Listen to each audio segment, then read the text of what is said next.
Hello, welcome. We are about to have an app webinar.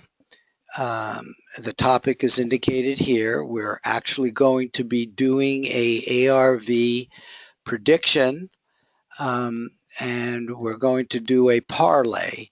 Um, uh, this is really the first time that we're doing a parlay. We've been used to doing, at least I have, the over and under predictions for sports wagering. And for those of you that don't know about that, I will be defining that. But we're now adding a point spread wager, which means we can wager on both the over and under and point spread. And if we get them both right, we make a higher profit margin. So, in this talk, we will be, in fact, reviewing ARV as well as talking about parlays and doing sports wagering. A lot of this is really in anticipation of App 2016 in Las Vegas, where we'll be able to have a lot of fun doing this. And so this is sort of a prelim to that. So I will begin by talking about the parlays and point spread, which a lot of people are not yet familiar with. And then we will do the ARV in a bit more detail, including a cool down, and get into one leg of this two parlay prediction that we're part of here. There is a separate group doing the over-under. And all of you, of course, will be informed of their results and ours. Now, since we're connecting this directly with how to wager with ARV and parlays, and I wanted to give a very brief overview of ARV here, and then there will be more later. But the whole point of wagering with ARV is that you are going to be asked to describe and sketch your, and this in fact is the coordinate, that's called a coordinate, describe and sketch your A31074 feedback target. Now the remote viewing session is going to happen first, it's going to happen during this webinar. And the idea is to gather information from your feedback session. The feedback session is when you will, in fact, see a target, which is going to be a photo. We call it a photo site. And I'll say more about that later. And those are the two key steps that you as a remote viewer will be involved in, period. Your job is to describe and sketch the photo that you see here. Now, the judging, and that's what this stands for, analysis judging, is where the actual wagerable prediction is done. And we are going to be doing that today too. So you're going to get experience today in all of this ARV and making a prediction. And then I will send via email all of the feedback to you. So let's now talk about what many of you are already familiar with, which is the over-under wagering using ARV. Okay, so we have this idea of the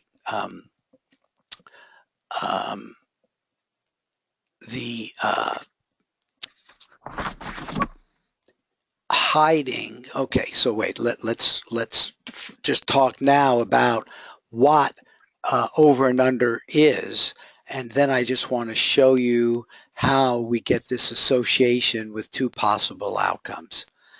So, I don't know. Okay, over under, and this just comes from the internet.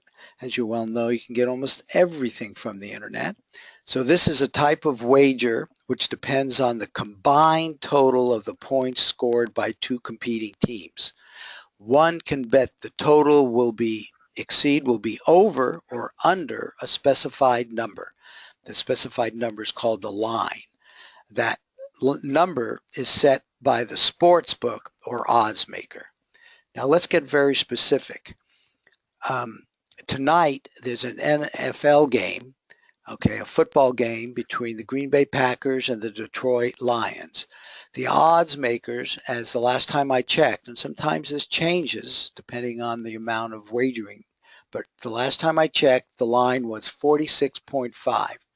What that means is the total score between both teams is a line of 46.5.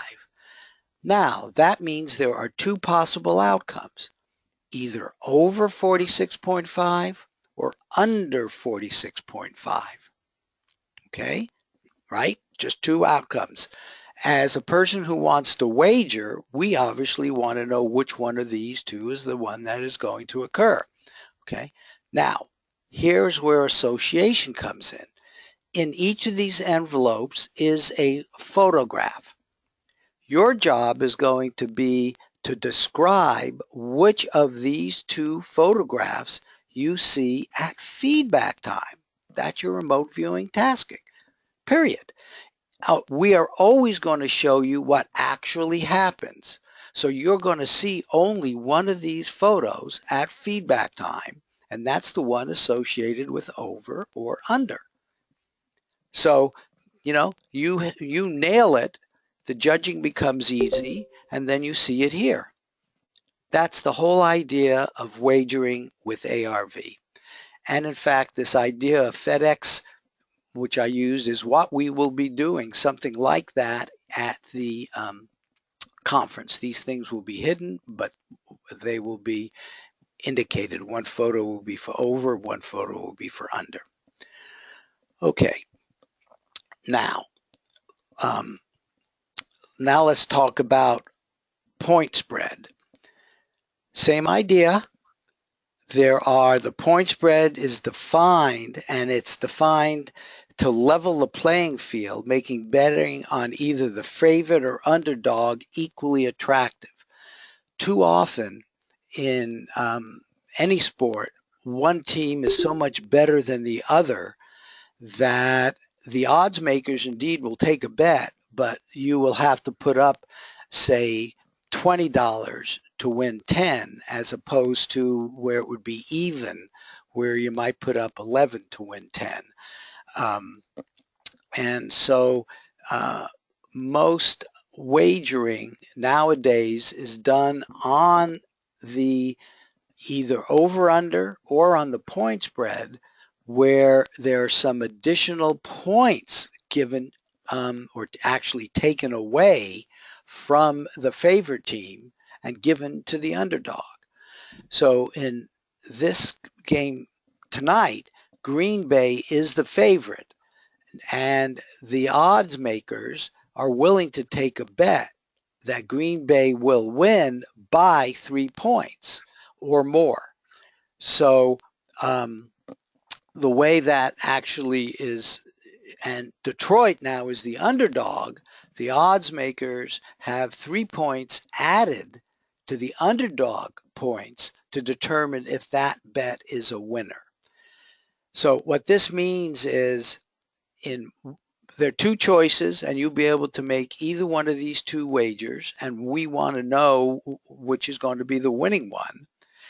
And Green Bay, whatever total score they come up with, you need to subtract 3 from their score because they're the favorite, and that has to beat the Detroit score. And it turns out it's equivalent. You could add 3 to Detroit, and if that in fact is more than Green Bay, you would win this bet.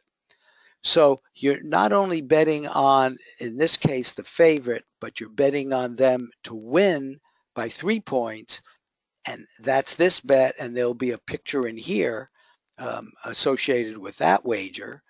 On the other hand, if you think Detroit is actually going to maybe lose to Green Bay, but not by more than 3 points, you could actually go for the underdog and make this wager.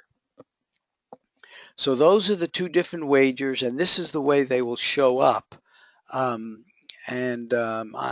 actually show you that. But when you make wagers in Las Vegas, or some people go offshore, it shows up that way. Now, what is a parlay? A parlay betting involves betting. In our case, I like to think of it as investing or wagering that two or more point spreads, which we just talked about, over and under, which we just talked about, or the money lines. The money lines are where you go directly for either the favorite or the underdog, and that has different odds associated with it.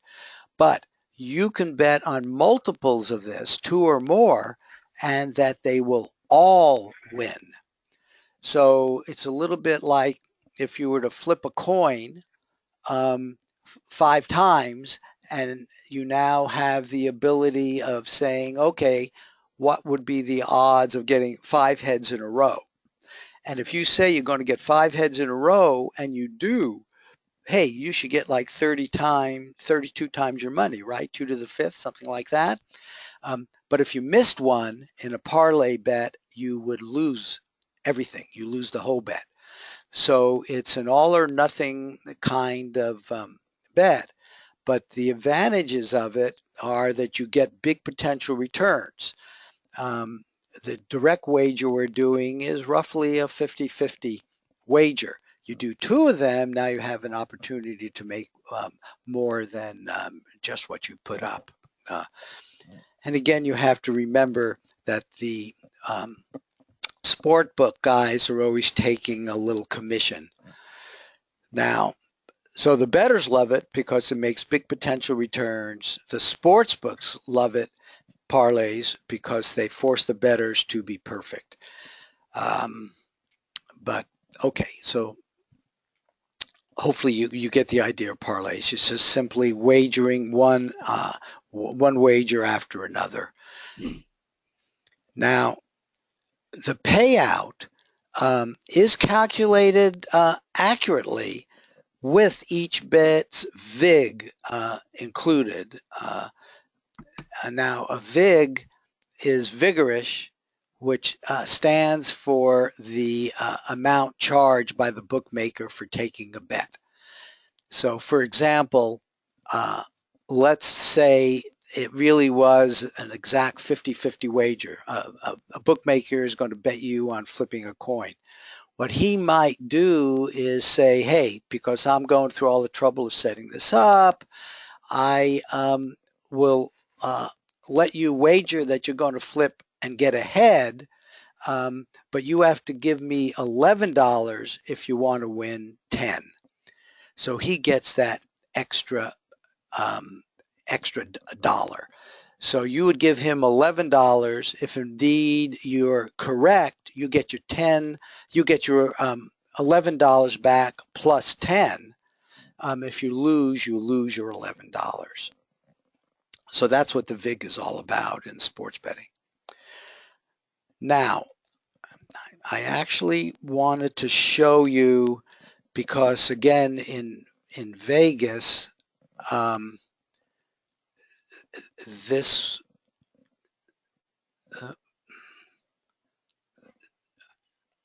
I have a actual offshore account that I use mostly for examples like this. And I want to show you what's going on tonight, just so you understand the wagering and the parlay. In fact, I'm going to go right to parlay here just to save time. So I can make straight bets on just one, or I could do a parlay. So I've set this as a type of bet for parlay. And we're looking at NFL. Okay, so I do continue. And notice that I have the individual wagers here, but this is now set up so I can select more than one. So this is the Green Bay Detroit game. The total is total points. See, the line has shifted a little bit. It is now 47. I think we said it was 46.5. These numbers change based on people wagering and how the bookmakers feel. But this is over and under. So you could do a wager of over 47 or under 47. Here is the spread. Interesting. Last time I looked, it was -3. It is now -2. So these two teams are now, for tonight, rated as being pretty close, a difference in points of only 2. Green Bay is still favored, but not by 3. And these are the odds, the direct straight. If you wanted to do Green Bay, you can, but you'd have to put up $133 to win 100. On the other hand, if you thought Detroit was really going to do it, what you could do is put up $100 and win 113. And of course, all of this scales. You could put up $13.30 to win 10. Okay, now let's do something like, let's choose the Green Bay here, and let's just say, I don't know what's going to happen, and I'm not going to wager yet because we haven't really made a prediction, but I just want you to see. In fact, they'll let me wager on all 3. So I'm going to wager on 3 here just to show you what happens. Okay, so if somebody else were doing predictions on the straight odds, I could then wager on all these. Since I'm doing a parlay, I hit continue. Invalid combination. Okay, it won't let me do those 3. I know it'll let me do these 2. So let's do 2. Okay, and so if I was putting up $10, I could now win $26.45. So I would get back my $10 plus $26.45 if this were the bet. So that's the level of with 2 bets that parlay gives you. Now let me just do one other thing here, because I want to show you when we're in Vegas, we're going to be able to do parlays on not only something like this, but there will be other games going, like baseball games or other kinds of bets you can do. Even here, there were other propositions that you could do. But I just want to show you what happens if you go up to, say, 5 of these, just to make sure you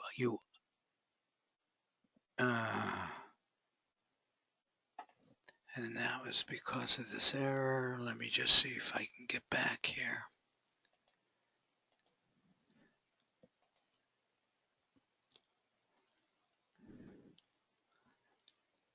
Okay, now it didn't have that error, so I think this should go better. Okay, and now let's see what happens.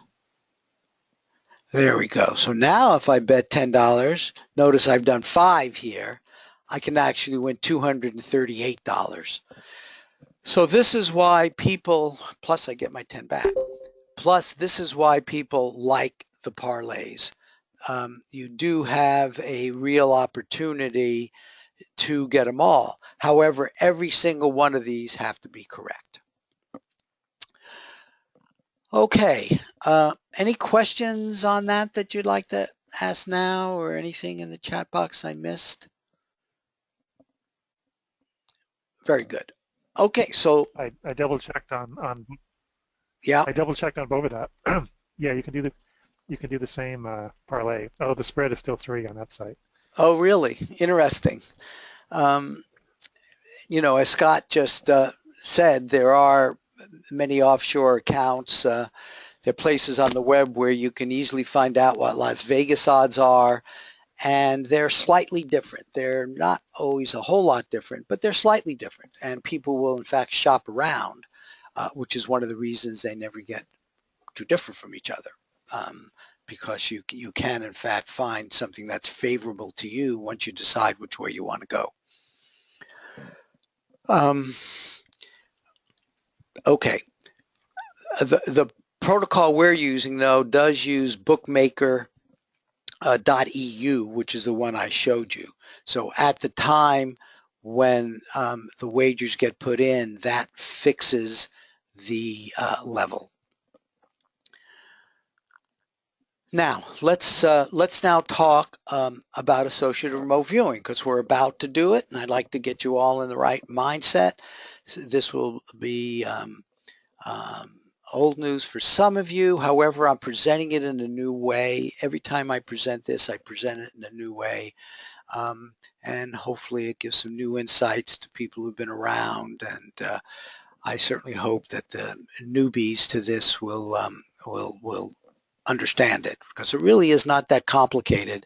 And yet people do often get somehow confused because we are so used to thinking about forward in time that this backward in time idea,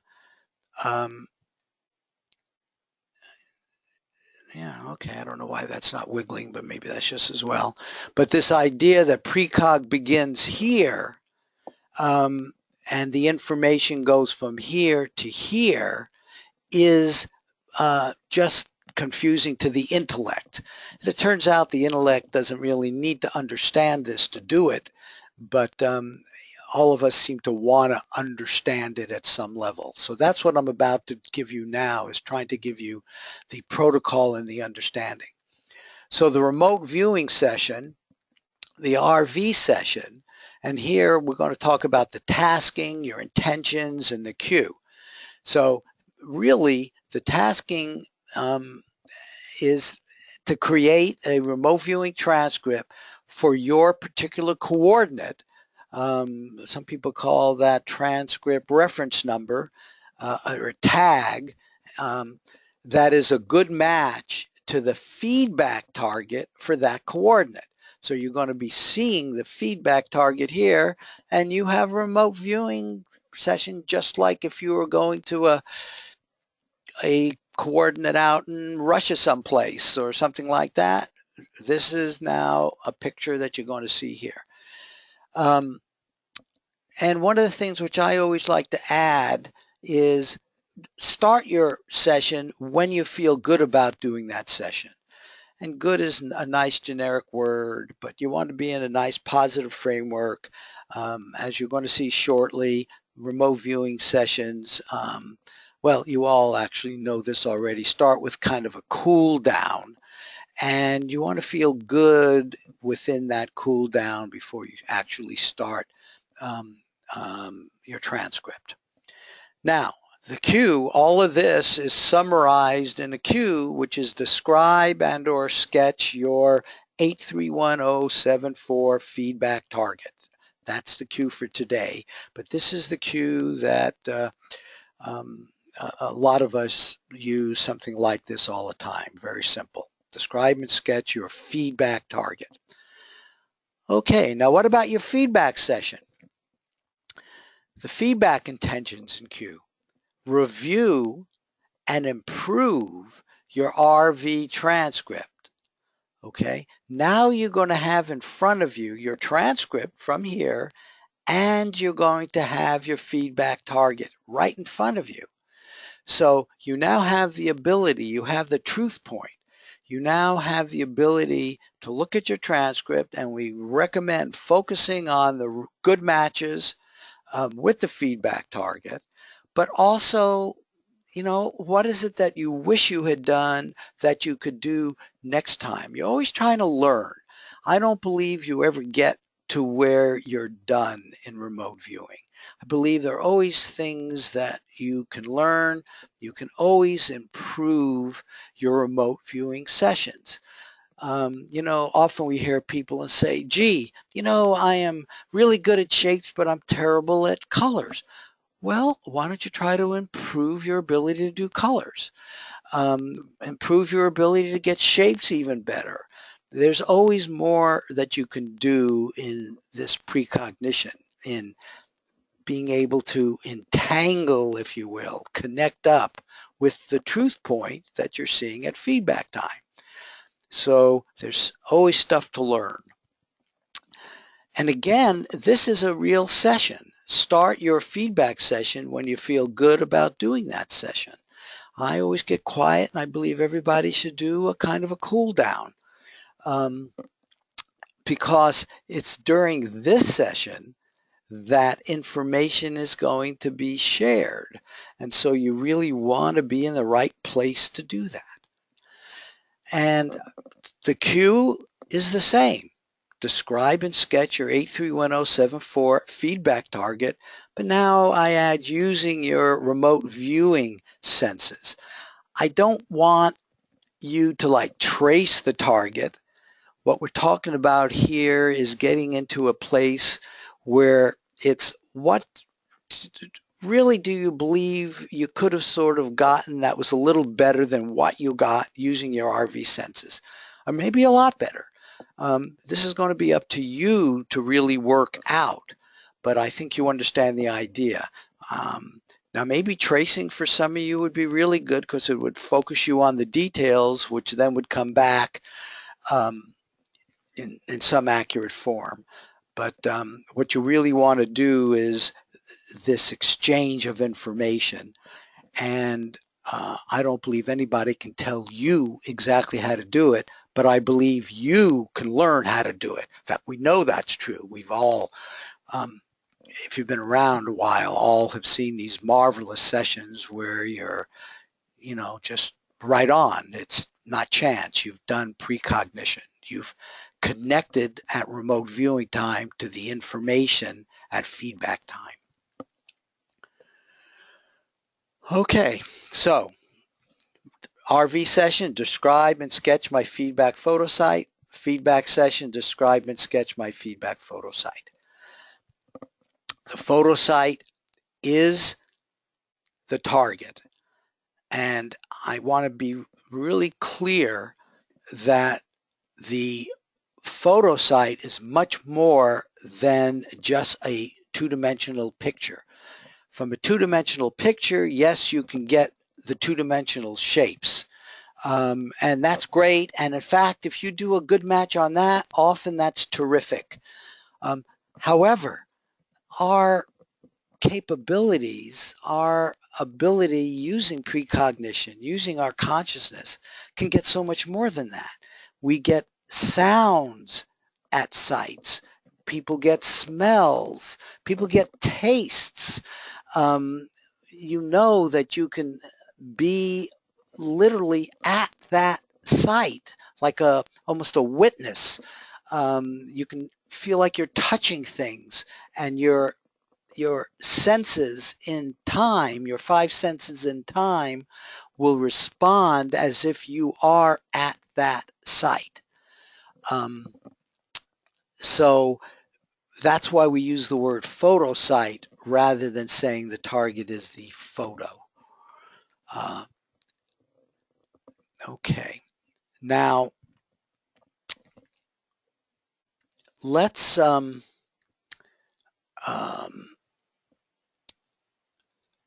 do kind of, I don't know if I call it a review. Basically want to emphasize to you, because we're getting ready to do this now, that you will see the photo site associated with the actual game. Whether or not the favorite wins by 3 points or Detroit is the winner of the wager because it in fact may lose, but by only, and it might be 2 points, so we'll have to wait and see, but this will be the point spread difference. You will see the appropriate photo site. And from the standpoint of your remote viewing, which we're about to get into, you don't really care about any of this. All you want to do is get focused on describing and sketch the target you're going to see in the future. Okay, so let's do it. Hopefully and make sure you have your pen and paper ready. I know all of you have done remote viewing, so hopefully you've got that.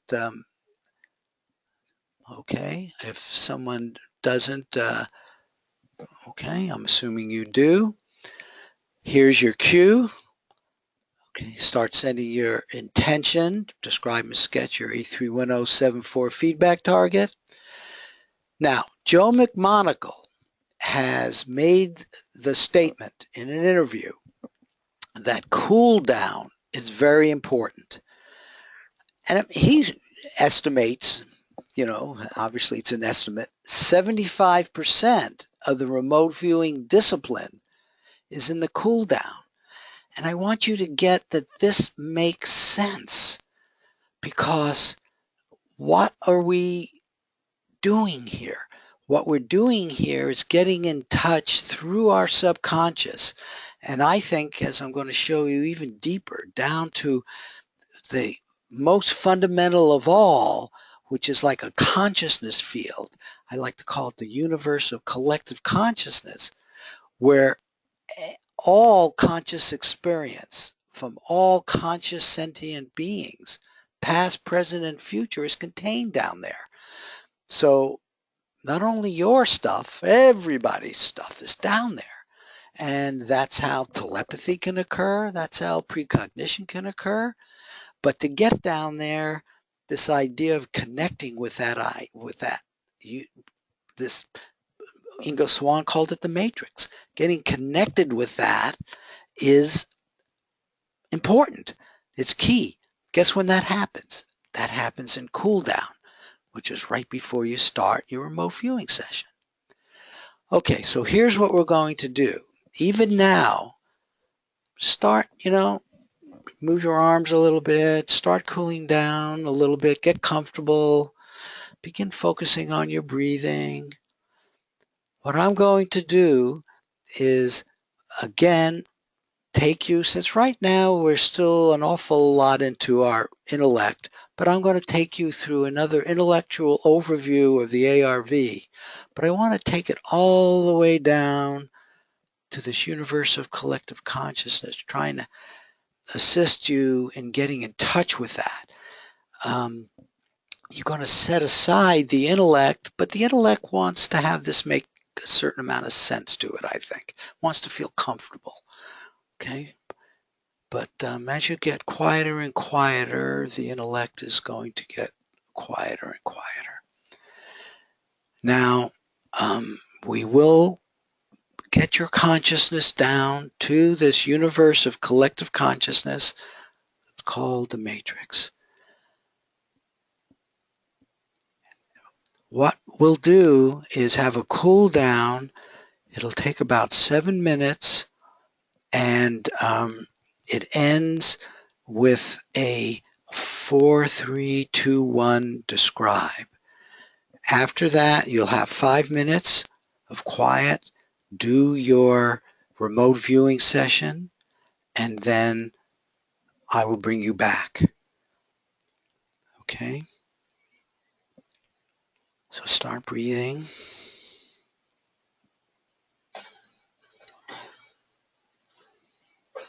Relax.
Mm.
Okay.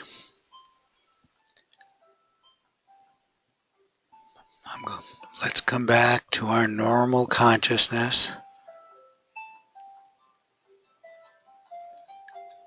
You can write end or EOS for end of session at the bottom of your session. And I hope you enjoyed that. Let me unmute you. Okay. I'm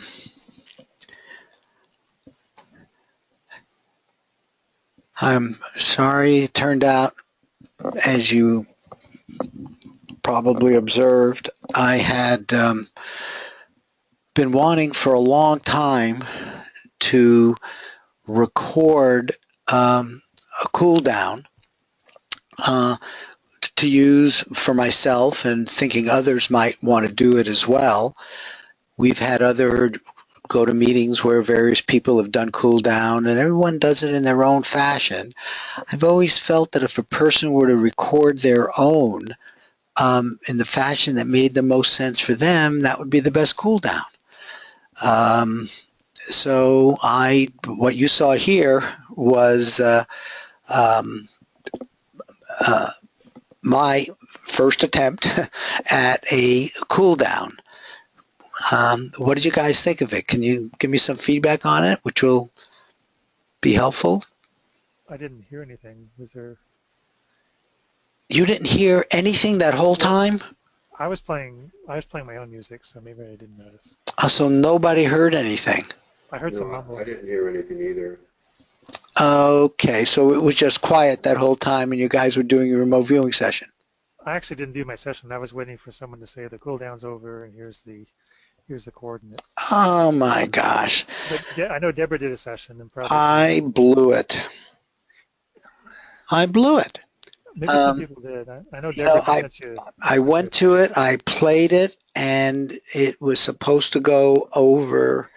Okay, who else? Did anybody else do a session? Deborah did. I know Deborah did. I did. Patsy did.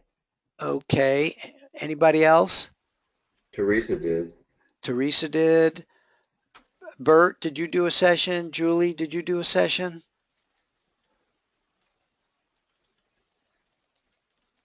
You're not responding, or you're not. Lori and Patsy say they did. It's in the chat box. Yeah, Julie did. Okay. Julie didn't. Patsy did. Okay. Teresa did. Well, I apologize for that, folks. I was hearing it beautifully. And I guess what I will do, just to get some feedback, yeah, I'm sorry. Okay, so there was just when I went quiet. So you had more than 5 minutes, for better or worse. Okay, so it looks like everybody, one person didn't do a session. You didn't hear it. Julie. Okay. Oh, Julie didn't. I didn't, but what I'm doing right now is kind of sort of writing something down really quickly. Well, I was going to say, you don't need to do that Okay. because we will judge it. I would like you to do a good session. So why don't you leave us for 5 minutes, maybe even longer, so you do your own cool down. Okay. Okay, and we might as well do a good session, and as I say, enjoy it. What I had you do was get into a happy place, go to a past place where it was feeling good, get the sense of what that was like, and then move to your feedback session and get a sense of what that is like, and then go into your remote viewing session. So why don't you try that style? I will. Thank you. Good. Okay, now the rest of us, let's talk about analysis judging, and then, we'll bring her up to speed when she comes back, but we can do that now. We're completely back into our intellectual mode, and some of you have seen this. It's really the best way I know of describing analysis judging, and that's by giving this little cartoonish thing about what it is not. So we have a skeptic here, and here's our remote viewer. And the skeptic says, I alone know the contents of this envelope. And our remote viewer says it's a charcoal drawing of a woodchuck eating a small orange. Okay, that, maybe pretty high level, but there's his prediction. And the skeptic says, nice try, you little fraud, but that's a long way from an ink drawing of a beaver eating a tangerine. Okay, so hopefully you get the point, right? Hey, a charcoal drawing is not exactly the same as an ink drawing, but, you would want to give some credit for that. And a woodchuck is not really the same as a beaver. You would want to consider that to be, like a miss, but you certainly want to give some credit for that. And a small orange is an awful lot like a tangerine. But the point is you need to give yourself some leeway. The communication channel between the feedback session and the remote viewing session is, for most of us, not perfect. And you just need to know that. And it is going through your system. And so things get a little noisy and distorted. And the beautiful part about all of this is as long as you're committed to doing this, for the medium to long term, you get to see this about yourself and you get to see how you communicate with yourself. That's one of the beautiful parts about analysis and well, the feedback session is when you get to see how this communication process is. When you do analysis and judging, you also get and need to leave room for other people. In fact, not having a perfect communication channel, but I really do believe one of the marvelous things about what we're doing with ARV and what you're now doing, and many of you have been doing for a long time, is that you really get to understand your own communication through time. Okay, so I did indicate that we might do independent judging. I must tell you that my feeling is the self-judging is in fact extraordinarily valuable, and I really encourage people to do it at least sometimes. And I would encourage it for right now. Now, Deborah is not here. She, in fact, is a person that doesn't like to do self-judging, which is fine, though I know in the past, again, she has to experience it because you do learn a lot. But if any of you would like to do and have your transcripts self-judged, let me know now, and we will make that happen. I will be a judge. John has agreed to be a judge. Okay, I'm looking at the chat box. Okay, so you're all happy to do self-judging. And I actually think that's great because then we'll be able to talk about it. And here is where you begin to really understand the communication channel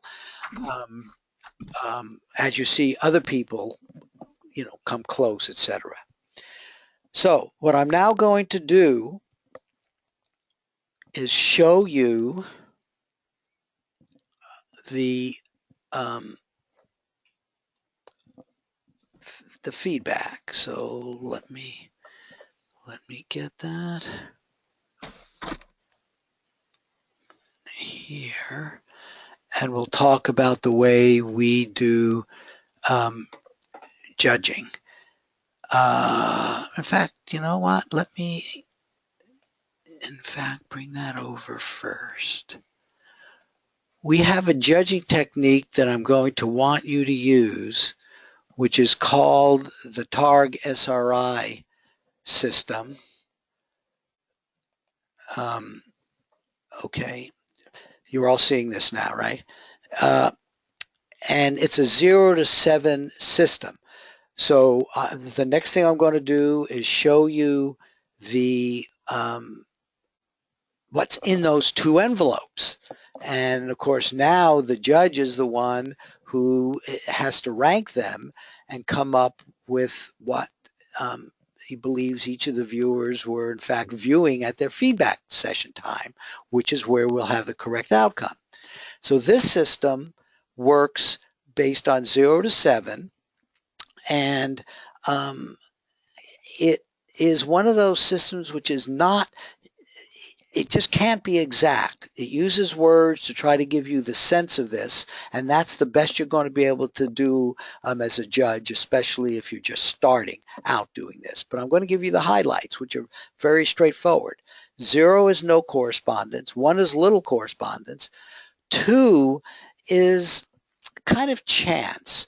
I mean, as you can imagine, if you were to just do a random session with very little intention and I gave you a random picture, you might get a few things right. You might say black in there, and you might say round, and there might be something round and black in there, but a bunch of other stuff would be all wrong. There weren't good matches, but you expect to get some correct elements, but that would be random. When you get to 3, you're now saying you've got, yes, some correct, some incorrect, but enough correct that you're saying, you know what, you think the viewer might have just made contact with the target, right on the margin. So that's what 3 is. 3 is on the margin. 4, saying you have good correspondence with several matchable elements. So the matches were good in several elements, but there were some incorrect elements. And I'll tell you that we have another thing which is really important here, which is 3.5. A lot of times people will go in between these. And 3.5 basically says you'd be willing to wager a few bucks on this, is the best way to say it. You say, yeah, I think I did make contact. I'm over the edge. And I would be willing to wager, because when you write 3.5 down, what you're basically saying as a judge is you think this is good enough that you'd be willing to wager. So a 4, of course, is stronger than that, so you'd feel more comfortable about wagering. And a 5 is another one of the critical ones. A 5 is good correspondence, but now we bring in some new words. Unambiguous, unique, matchable. Now it turns out, as we've talked about this in many other webinars, those words are ambiguous, but you get the idea that this is strong, that there's something in your transcript that you can point to. And very often when I see a 5 or more, I will ask a person, okay, what was so unambiguous and unique there to this target that you gave it a 5? And there will be something, there'll be something really good. And you will still have some incorrect information. But a 5, you can point to something that was really good, right on. And then a 6 is you're starting to get analytical information. We call these AOLs, analytical overlays, as I think you all know. So even those will start matching, but you still get some incorrect information, and the 7 is right on. Okay? So that's the sense. For those newbies who have never used this, I think the things for you to look for is whether you think it's a 3.5, a 5, or something like that. And if you're like, I'll go back to this later. Okay, now what I'm going to do, there are different ways as judges to show the pictures. Sometimes the judge will only look at one and judge the transcript. Sometimes he'll look at both. I've chosen here, just because your subconscious knows everything anyway, I'm showing you both photos. Now what I would like each of you to do is look at your transcript and right now, you probably have a sense of one being closer than the other, but I don't want that to influence your judging. Judging is really needs to be independent. And even though I'm showing you both pictures, I want you to take your transcript and now look at it relevant to this first picture. In fact, I bet I can move this way down so you'll no longer be able to see it. Let me see if I can do that. Well,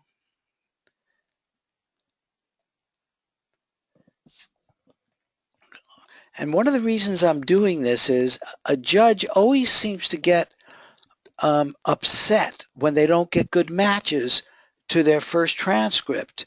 Like, oh, gee, I did something wrong. I'm really terrible. But there is always another transcript. So you may get a bad match to this and a good match to this one, or a good, or a good match to this and a bad match to this. Doesn't matter. Your job now, okay, is to unbiasedly rank this. And so I would like you to do that. And then what I would like you to do is I'm going to freeze this. I can freeze this screen because I don't want other people to see what's going on. So I've now frozen this screen, right? Nobody, you can't see my cursor moving any longer. Scott, is that correct? The whole Scott? screen is gone. I don't see anything. We don't see any images. The whole screen is gone. I see your face, Marty. I see your face. There we go. Now we see one image. You saw my face. You saw the webcam, huh? Right. There's one image. There's one image showing now. Now there's one image, right? Plus the webcam. The webcam is still on. Interesting. Yeah. Okay. Okay. Well, okay. I don't. So the webcam just went away. Okay. Well, there is a way of getting the screen to freeze. Well, I'll tell you what I'm going to do. What I'm going to do is move this to the other side. So you're seeing a blank screen now. So go ahead and do your judging. And then in the chat box, just to me, do you know how to do the chat box just to me?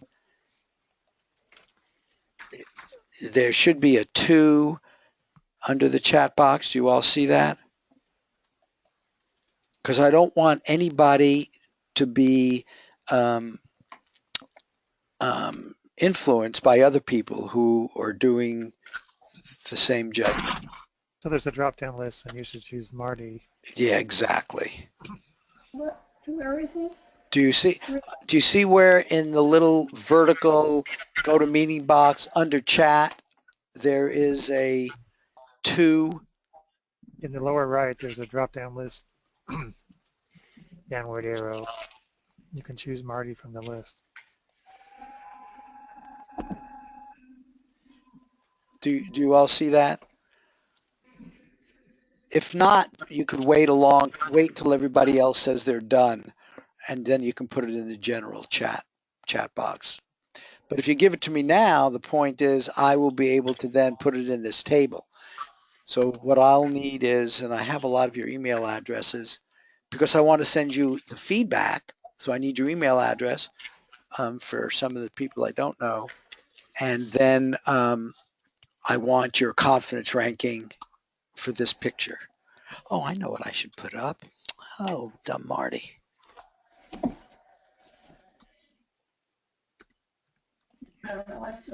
Well, wait, no, you probably do want to see the picture, so let me get the picture up there. Okay.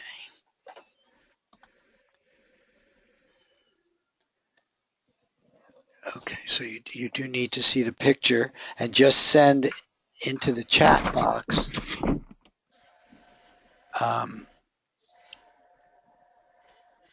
No.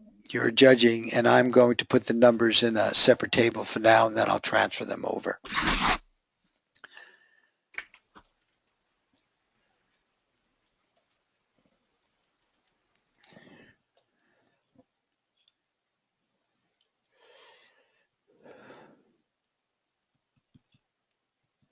Do we start writing it in there now? I'm sorry? Do we start writing it in there now? Yeah, as soon as you do your judging, and I'm going to wait. The judging process, you know, is a very important part because it's from the judging process. It's from the judging process that the prediction is actually made. So clearly, the judging process is extremely important. So, you know, take as much time as you need to feel comfortable with it. So Marty, you want our judging for photograph A, and then you want our judging for photograph B? Correct. Okay, all right, thank you. And that means a number between 0 and 7. Right. So, exactly.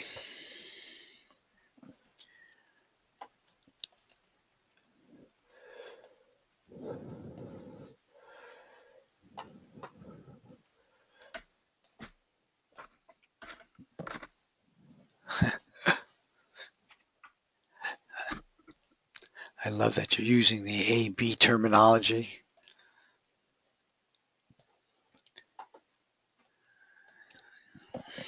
You took away the target photo. Oops. Yeah.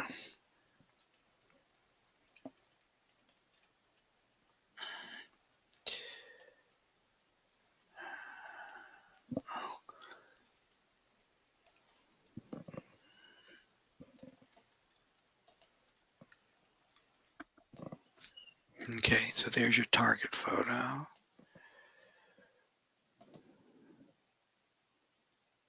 We're missing the guy on the left. There we go.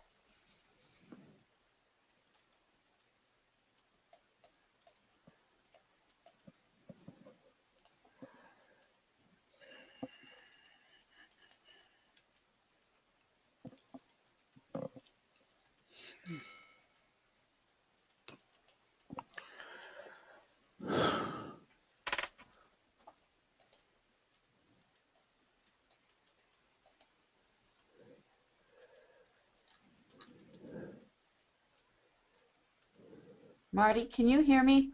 Yes. Oh, finally. Okay. I didn't have it plugged in properly. Oh, Patricia, it's okay. Hopefully you've been able to hear me. Oh, yes, I've quite been able to hear you. Thank you. Okay. So I have a question about the judging. Okay. Perhaps you saw my notes, coming in the chat box, that I made a super simple sketch because I almost fell asleep during that thing. Okay. So I just made, so how, it's so simple, and yet the elements of it are on for one of the pictures. So even though I didn't get a lot of detail, what I did get was correct. So how do you judge something like that? Tell me, if you were to go by each element, what was the fraction of elements that were correct?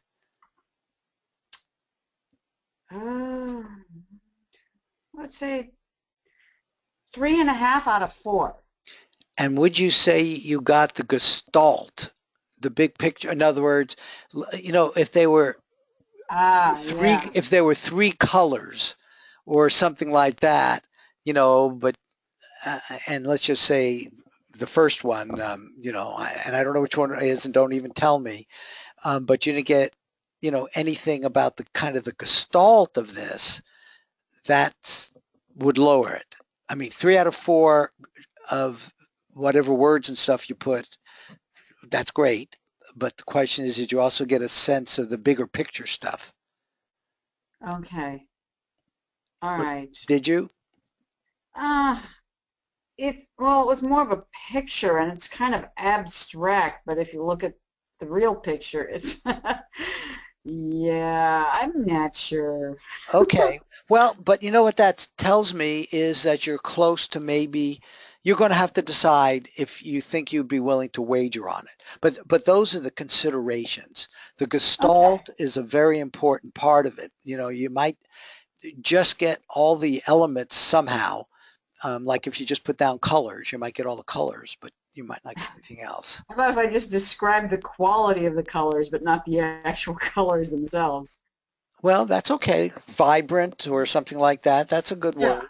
Yeah, yeah, no, yeah, no. that's it. Okay. And maybe you would say, you Like know I what? said, it was really quick. I did it like in 10 seconds, so Hey, I gave 5 minutes, and that's a long time for a lot of people. So, so okay. All ARV right. does go quickly. Thank you. Yeah. Okay. Uh, um, okay. So I need to get all of this in here, and I'm not having an efficient way of doing it.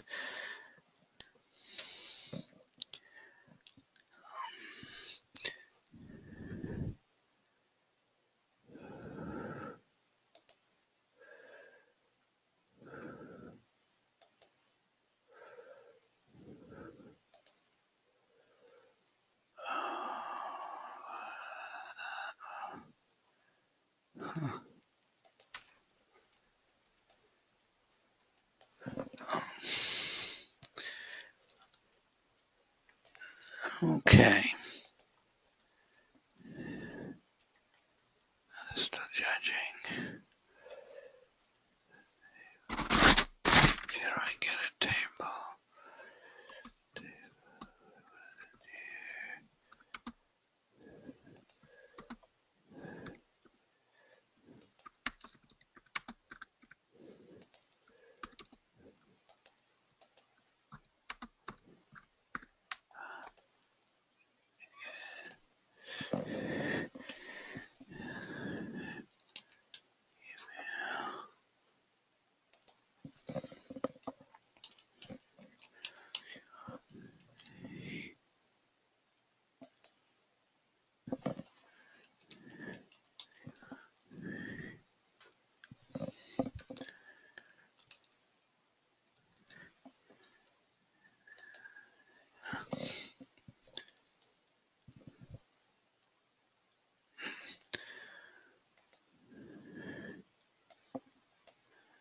Okay.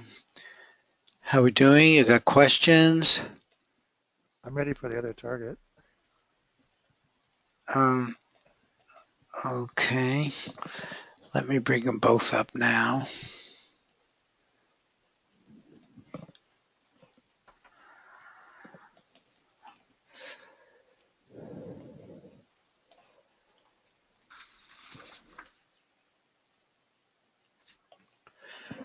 There we go.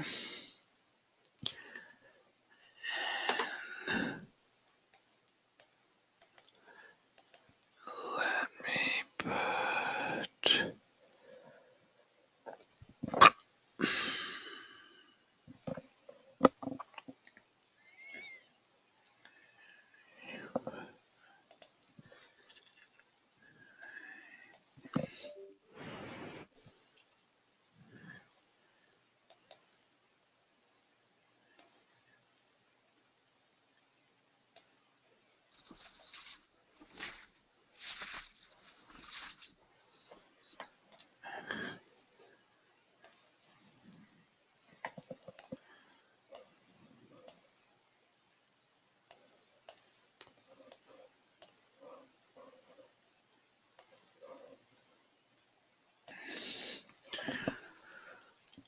Okay, now let me see if I can get the information from here.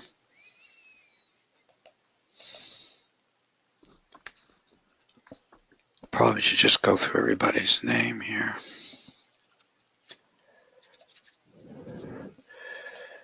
But let's try this, see as much as I can get.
Hmm.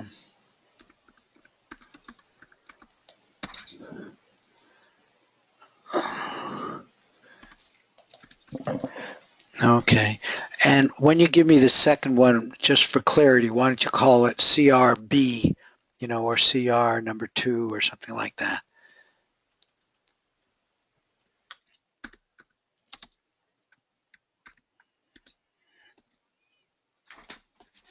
Okay, thank you, Teresa.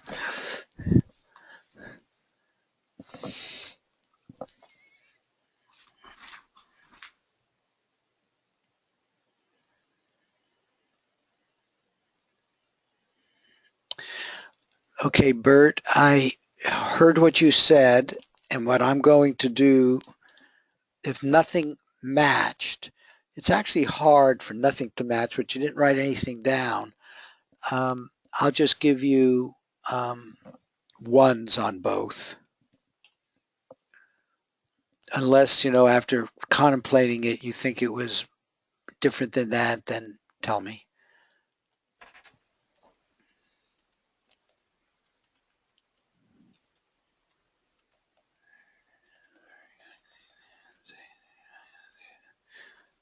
Okay.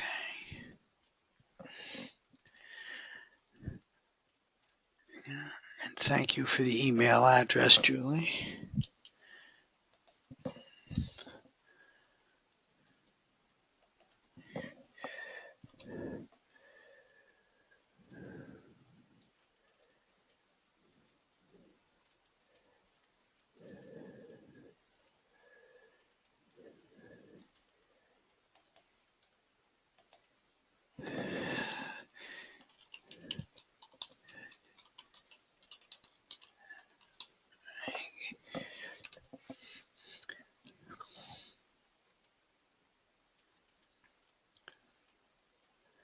Right, Patricia. So do your judging, Patricia, against that ranking, against that sketch.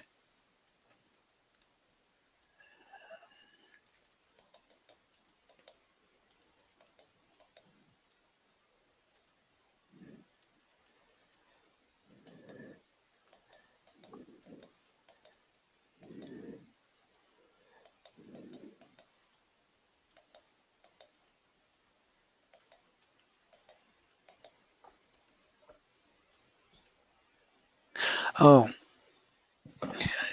John? John, you there? John?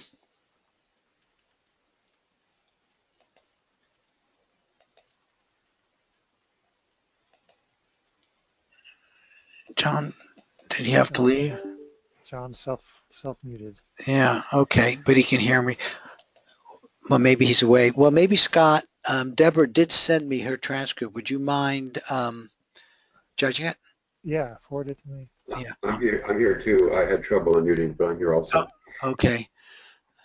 Well, hey, you know what might be interesting? I'm going to forward it to both of you, and then we can talk about how judging, is not always uniform. Sure. Okay, Yeah. so there. So I'll forward it to John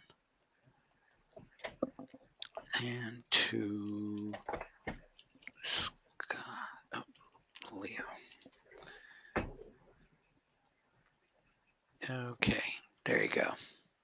And can you show both photos again? So Yeah, they're there. one of them's, there we go, okay. Okay.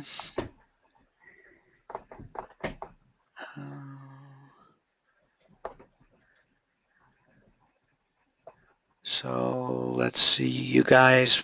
Okay, very good.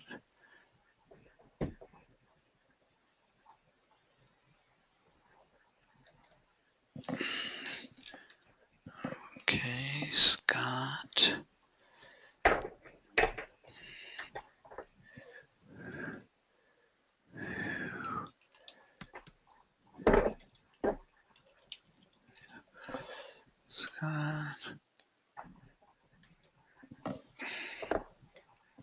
3.5.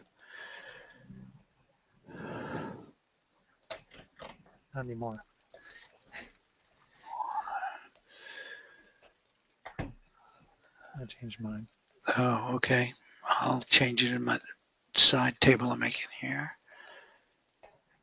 I gotta turn my head on the side here just a second. You don't know how to rotate a photo? Why? The photos are straight up, aren't they?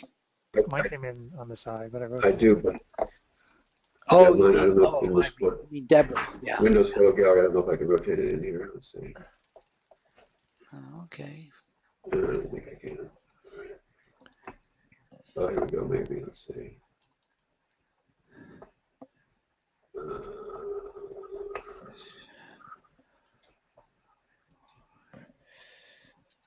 Okay.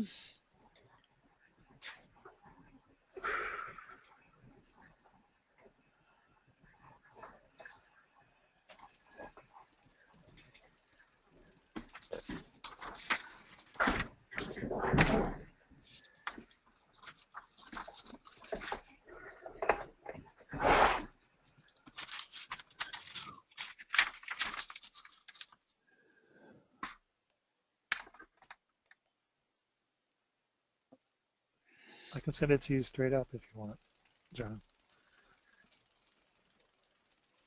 Thanks, I'm rotating my head. I'll do it that way for now. Thanks, anybody. Okay. Wow. Okay.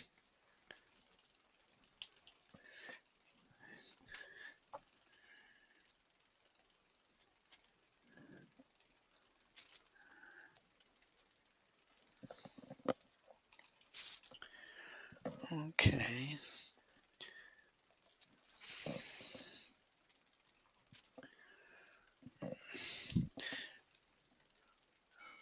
Okay, Lori, I got your message. I hope you got my response. And now do the other one.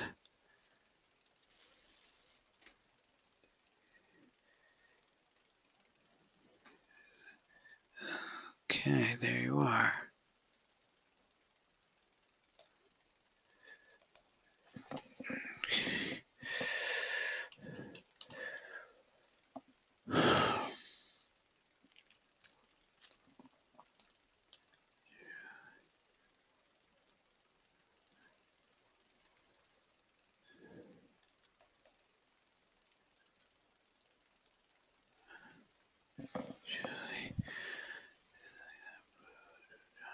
Okay.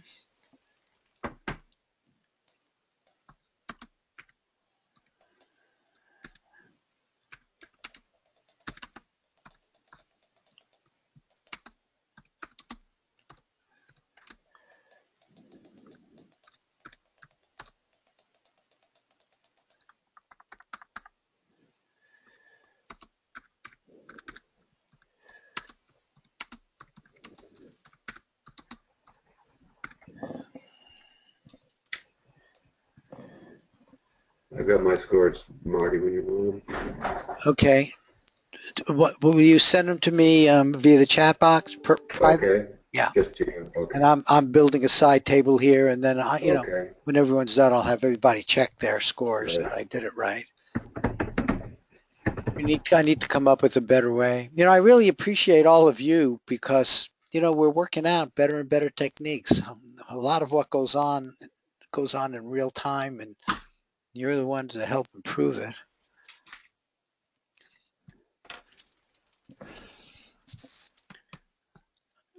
Okay.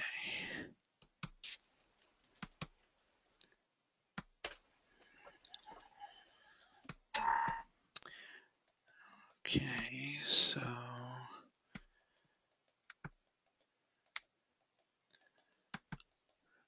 trying to make sure I haven't missed any.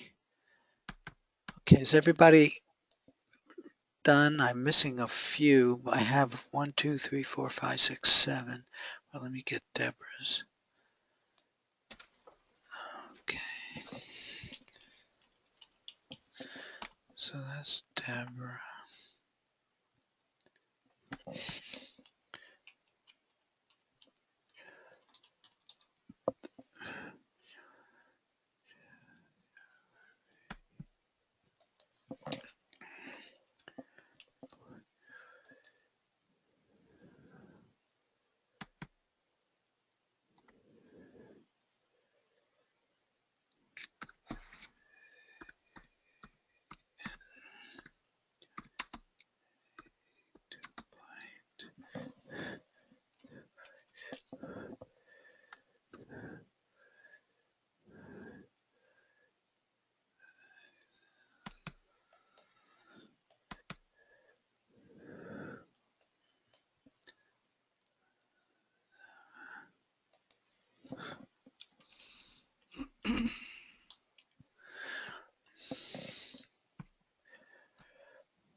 Oh, wow.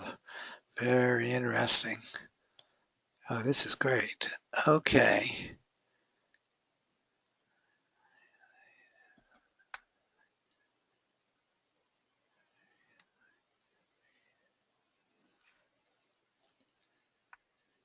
And that's, yeah. Okay. Um, so far, there's so many of them here. I'm going to make an executive decision and see if I can copy all of this over from a separate chart I had over here. Okay.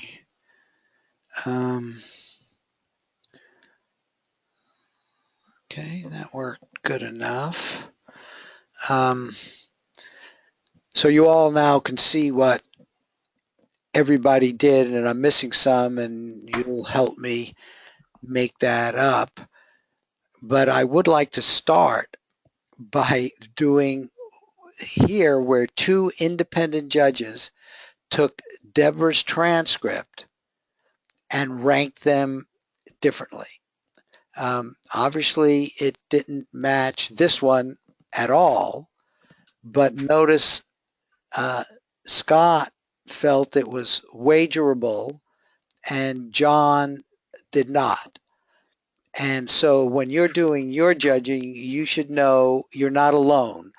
Judging turns out to be somewhere between an art and a science. And it's actually, there isn't any super right way to do it, but it's part of the process. And the judge, as well as the remote viewers, do and should do feedback sessions to look at what the actual thing was and then go back and say, oh, I see, maybe I should have judged it this way or maybe not. But the judges also are learning. Every aspect of ARV has opportunities for learning about your own consciousness and the way consciousness works when it does handshakes in time. Hey, just like handshakes, some of them are a little sloppy and some of them are nice and strong, and that happens to be a really good word. Invented by a quantum mechanic person who was talking about handshakes in a quantum mechanical sense. So for the Leo Scott line, I ended up at 3 for photo A and 1.5 for the other one. No, I saw a 3.5. No, that was for Deborah, yeah. But for that line, For yours. Okay, yeah, I missed. Okay, so this you want to be 3 and 1.5. 3 and 1.5. Okay. So I'm a pass, strongly leaning toward the fireman. Right, exactly. And how about Beeman? What were your twos? Oh, you have me down below as Juliet Beeman, Oh, yeah, I see that. Okay, let me get rid of and you have the numbers. And they're correct. Correct. And Patsy Posey says hers hasn't been posted yet. Okay, so she's still doing it. And don't be influenced by what anybody else did. No, I already put mine in the chat to you. Oh, okay. There was just so much going on that I missed it. Oh, okay, all right. You can tell him now, Patsy. What were Okay, yours? photo A was 0. Okay, And hold on. photo B was 3.5. Okay. Photo A was 0. B was 3.5. Okay. So that's correct. So and then Lori, what was your B? I missed that somehow. You there, Lori? Laurie is self-muted. Oh, there she goes. Okay. Okay, I can read myself. Yeah.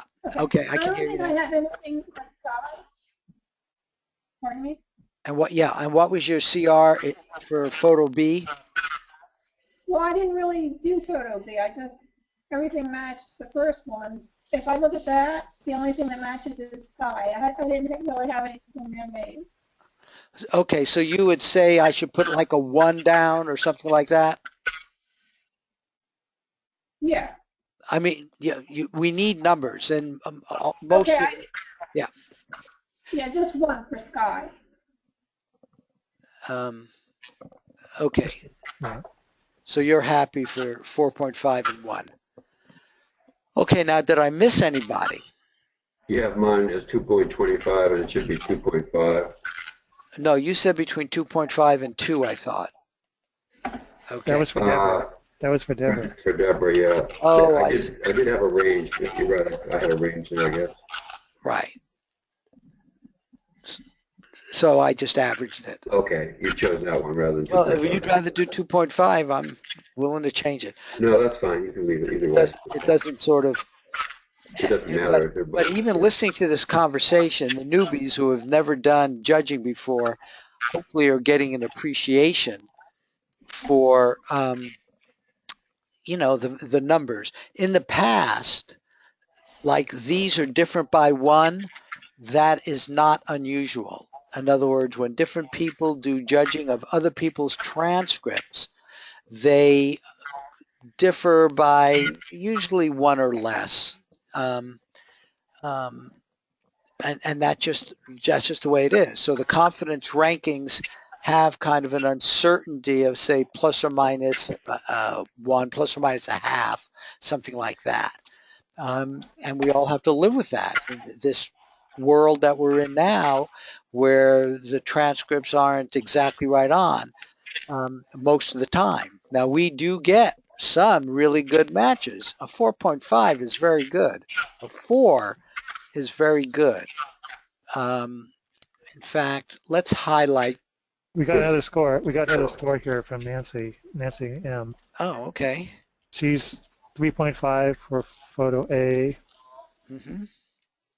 That's Nancy M. Yeah, we have two Nancys on. Yeah, right. Okay, I'll change it. And what's And your? I think she meant to put 0, but she put parentheses instead of 0. Okay. I assume. And then John, you didn't do a session. You didn't. No, I didn't have Came time. in late. Okay. M or N? M. Nancy M is in Mary. Yeah. McBreen. Okay. Hi, Nancy, and thank you. Okay, so the one, in fact, since we're in, well, I You can suppose use Excel average. I was going to, well, I could do that, or I was just going to order them. Yeah, you could sort them. Yeah, let me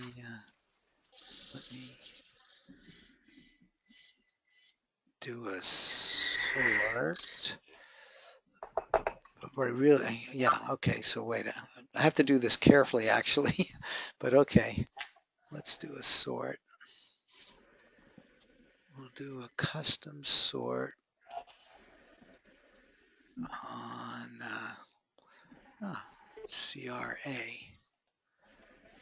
except we should probably do it the other way, right? Mm-hmm. Custom sort largest to smallest. Okay. So that's interesting. So we have 4 over 3.5 or over. And my God, it's the first time I've ever done it this way, but it's sort of interesting. We have 2. What I like about these 4 is the others are very low in every case. And these are a very good set of pictures because they're quite different. Here, well, you have the same thing. You've got 2 good ones here, a 4 and a 3.5.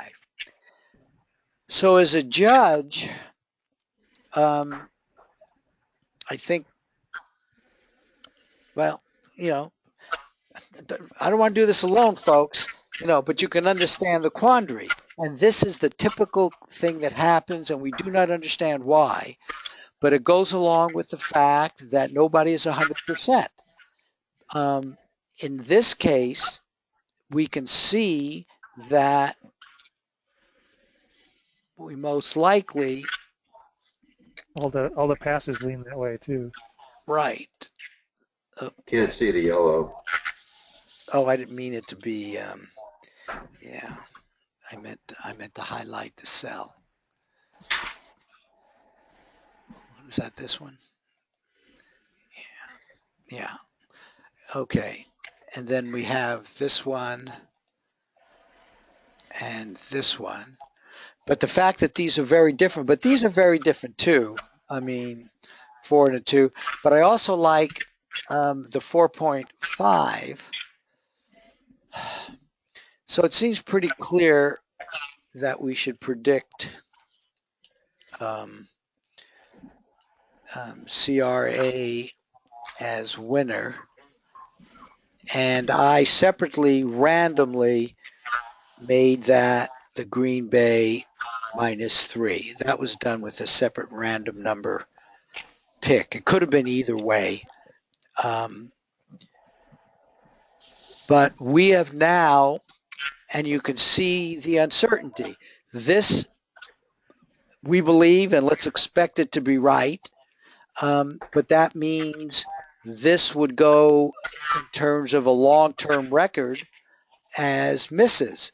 However, we have seen cases where it goes the other way around. Sometimes what we would consider the minority here actually turn out to be right. That is the reality of the world we live in right now.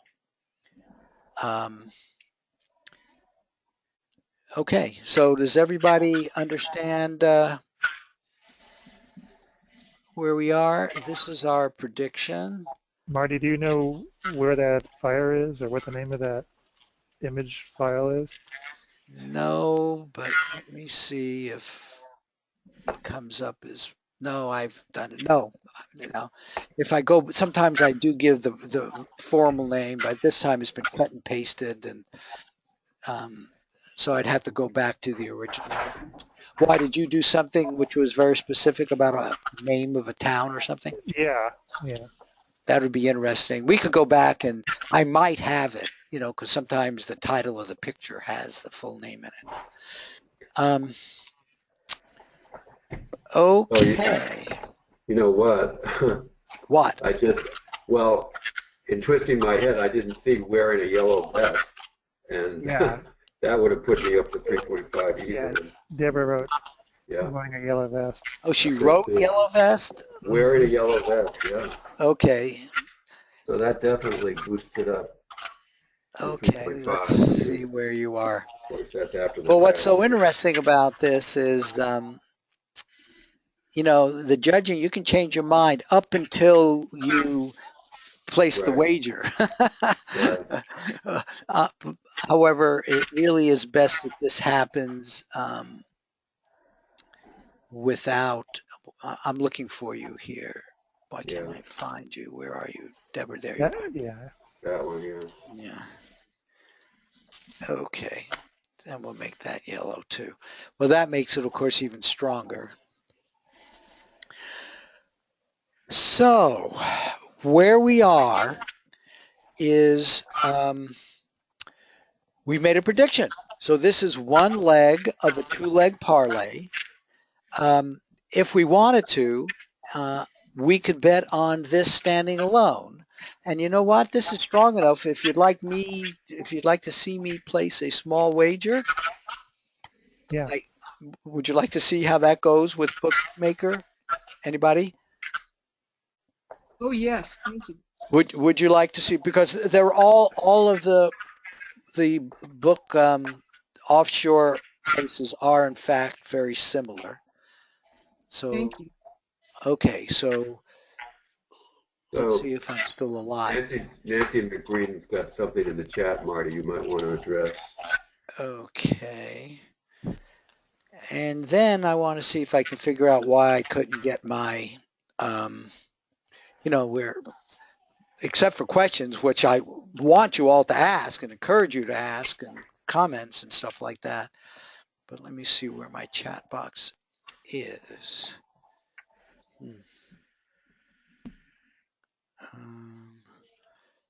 I made it a separate thing here, and so now I can't find it. Well, I can try to answer it if you want. It's that GoToMeeting symbol, yeah. Well. No, I've got the one, but I don't have the chat in there because I took it out as a separate thing to make it big. Oh, there it is. Okay. Do judging Okay, let me go down to the bottom. Nancy, okay. We are not supposed to use nouns, right? So glowing, warm, orange, green, gold, and then what score should it get? It's not that you're not supposed to use nouns. The nouns get labeled as AOLs, analytical overlays, if you've got the feeling that it came from your intellect or, your not from your subconscious, not, I would even say from the UCC now, but um, we all get nouns from time to time, and don't feel bad when you do. Just write it as an AOL. Now, glowing, warm, orange, green, and gold. My God, every one of those are on. Right. So and you gave yourself a 3.5. Did you do a sketch by any chance? Well, anyway, Nancy, that was right on. That was very good. Based on just seeing that, I would even say that that's captured the gestalt. I mean, warm isn't hot, though it probably is warm. I don't know. I would definitely. What do you think, Scott? Would you give that much higher, or am I reading too much into that? Well, she got a percentage, but it could apply to a lot of pictures, but not to the one on the right. The one on the right, you can't really tell if it's warm or not. Well, yeah, but I'm just looking at the one at the left. A sketch would be more valuable. But those words alone, I mean, I think are worth at least a 4, maybe a 4.5. Well, I would disagree with that. Okay, good. That's why we're talking, and that's why I think it's important for people to hear that. The glowing and the warm and the orange are definitely, and there is green, there are all those colors, but that's generally not considered a gestalt.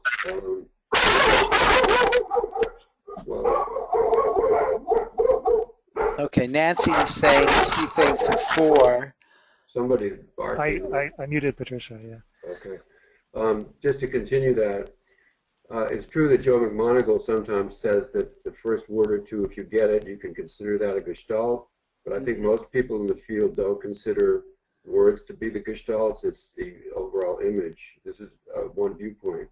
Also, about not using nouns, again, plenty of people use nouns in all kinds of remote viewing. Some of the CRV people say never use them, but that's not a universal value or opinion. I certainly have done tons and been project managers and seen tons of nouns that are very useful. So I don't think that's a valid rule, frankly, unless you're just strictly following what Lynn and some others in the CRV say.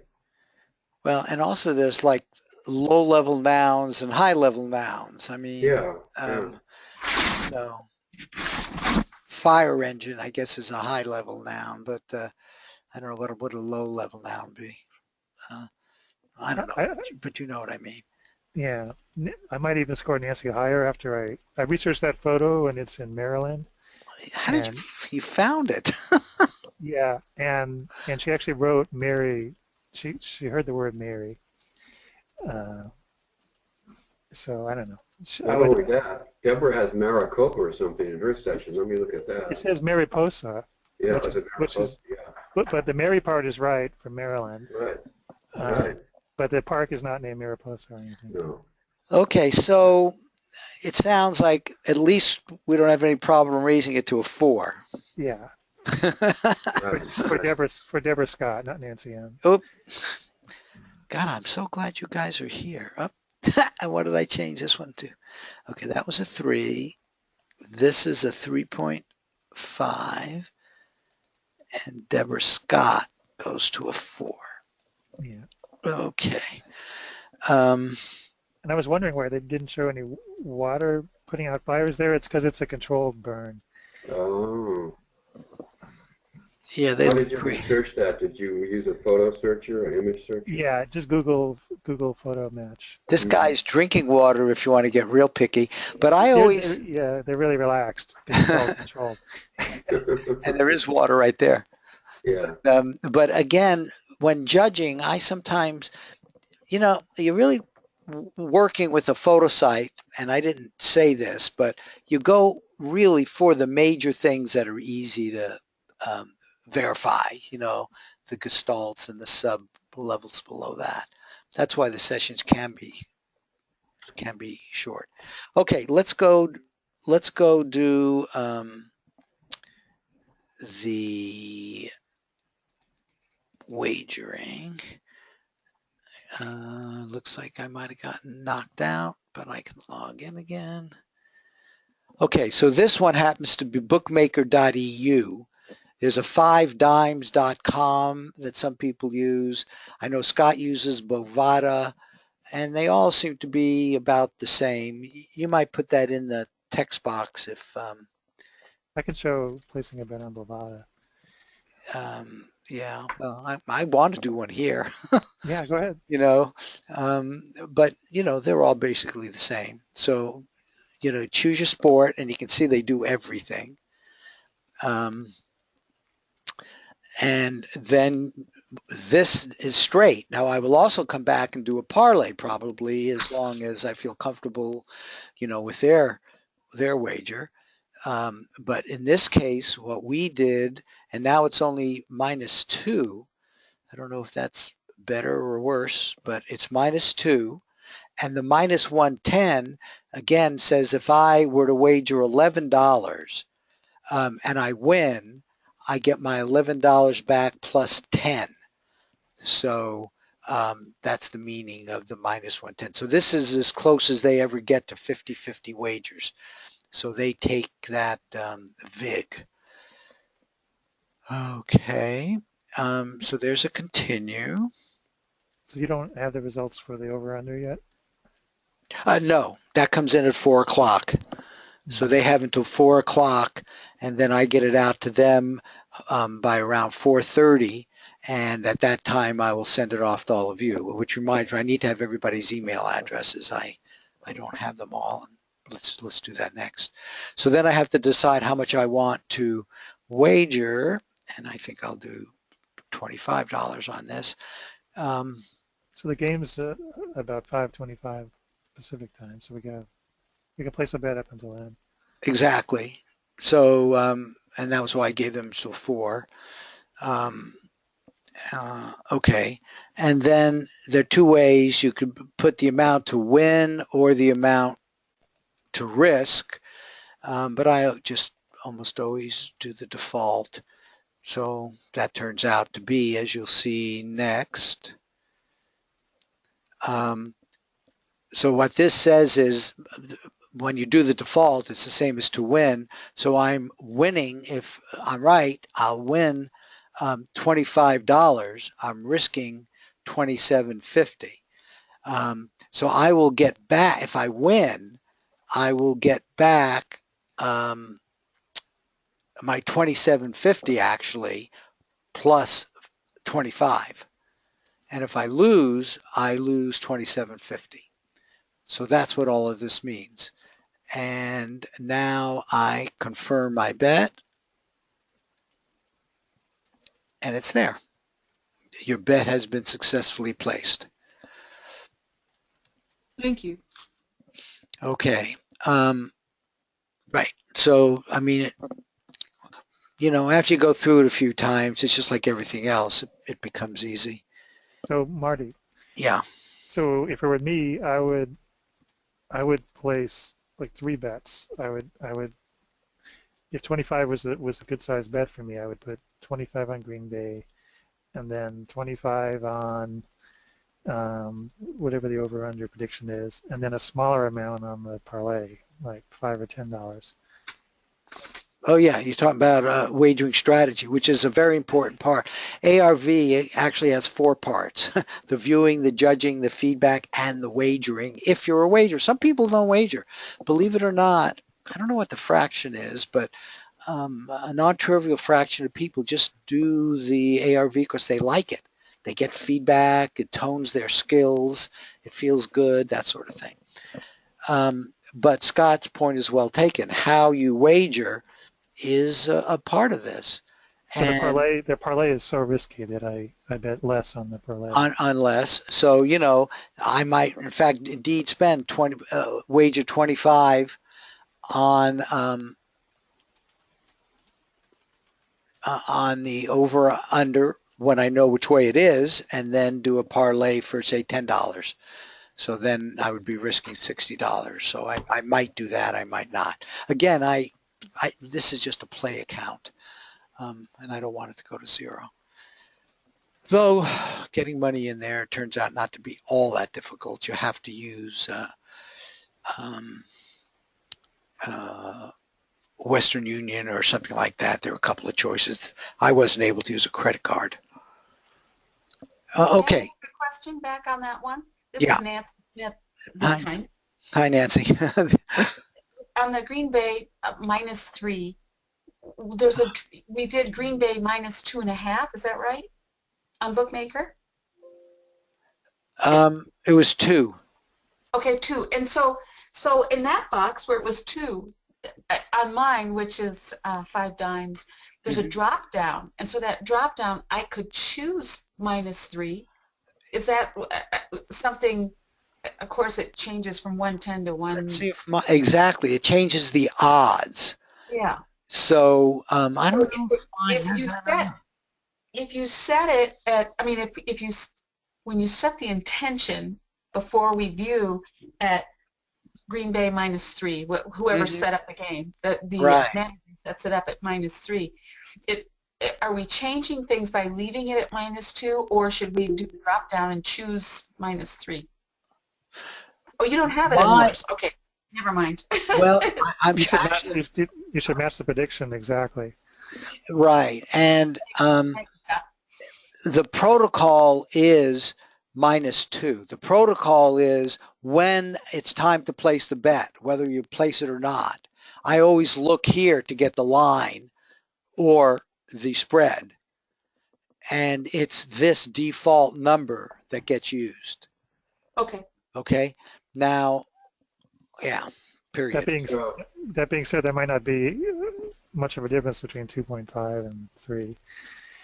Well, and we'll see. And sometimes there is, but not usually.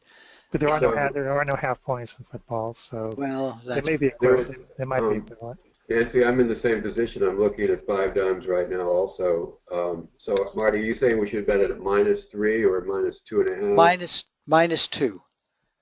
Really? -2. I'm going to give feedback based on -2 because we don't have that. Oh yeah, we do have that option. Okay, but John, he also said it's the default. So when I look at my window, my default is -2.5. No, but it's my default. It's the manager. Yeah, Marty. It's the manager because I'm the one that has to set the feedback. Yeah. Remember, the whole thing with ARV is there has to be a exact way of knowing what the feedback is supposed to be. Right. Yep. He said ahead of time, Bookmaker will be the official one on this one. So. Yes. Okay. Mine says 3 on Boveda, so it's a little bit Okay. Very interesting. But shortly after the game starts, there may be an option for 2 or 2.5. But I like 5 dimes better for that. For the drop down. Yeah, those choices help you get something that's like a moving target. Yeah. Oh, look at this. Here, I just hit, they had props.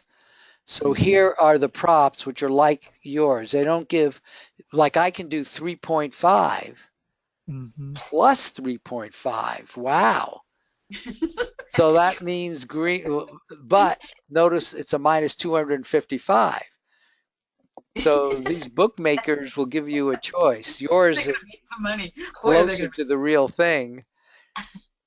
And they have these props here that you can do too. So if you really have a strong feeling. So when there's the spread, having never done a spread before, I'm the over-under queen, but spreads are kind of new. Does that mean Green Bay will be behind at the end by 2 points? What does that mean exactly? You win. Green Bay, the minus says, and it also says it here, that they're the favorite. Okay? Okay. Now, Green Bay must win by 2 points or more. Or more. Okay. But the 2 is actually a push. I just didn't want to get into that. You've experienced a push before. You'll get your money back. So you will be neither a winner or a loser at 2.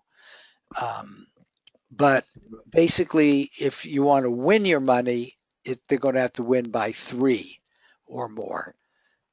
Well, And we your could also favorite. bet the money line, right? We have the money line here at Right. -132. That's Right. dangerous, though, Well, why do you think it's dangerous? because we could get a hit and you could lose your money. Yeah. Right. But in a No, I don't way, think so. Money line just says that the Packers are going to win. well, yeah, That's but right. if they win by 1 point, you lose this bet. Yeah, And but not the money line bet. The money line Right. bet is That just is picking the correct. winner. That is correct. So you can balance, you could hedge in that way. So Or Scott, what did you mean it's dangerous? I thought it was safer actually. if if they win by 1, then the group will get a hit, and your money line and your in Green Bay betting on Green Bay will be a win. a win also. Okay, so it might work. Yeah. Okay. No, I can see where that's a reasonable thing to do, John. I can. Yeah. We're predicting it's going to win by more than 2. And if you're willing to take the odds on that are not as good. That's right. You just you win less money. That's right. And so you're risking more if Detroit wins. You got to realize these guys who do this, their odds are pretty good. Let me point out one other thing because it's here. Notice there's another kind of bet, which is what we're going to be using in Las Vegas, which is first half.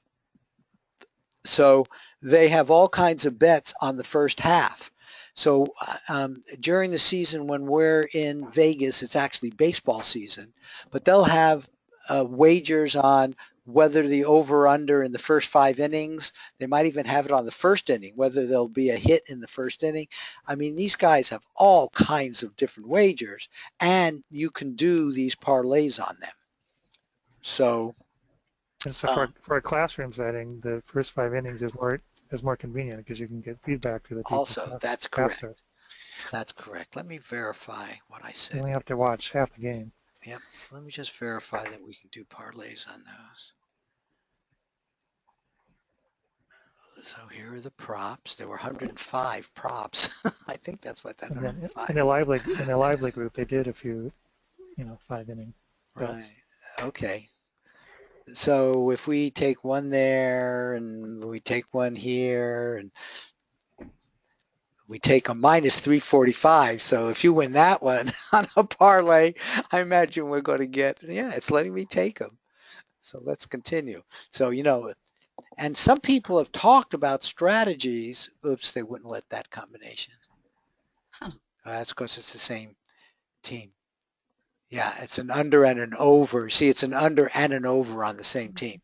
So they have their own limits. Anyway, they took them. That one was just a contradiction because you can't do an over and an under on the same game and team, even though I think one was just half. Anyway, they take it. But some people, and I actually think there's a lot of merit to this, wait until the underdog has been predicted to win by ARV and then wager on that because the odds are good. I mean, that is a strategy. The problem with that is you get a lot of no wagers. But if you're the kind of person that doesn't care, you then can go straight for the game. And if the underdog is the one who's predicted to win, you can go for that. And who knows, maybe if you do several of those at the same time and you can be right about the odds being really in your favor, you get 2 or 3 of those. But you see, again, we're starting to talk things which are pretty darn subtle. In fact, most of the time, I actually recommend you just go 50-50 and just keep doing that regularly and get rich slowly, get wealthy slowly is what I think is the best strategy because it shows you have confidence that your ARV works and are not going for something like a lottery. I actually believe that's a good strategy. It sort of tells your sub, hey, we're in this for the long term and we're just going to make, our wealth slowly. Okay.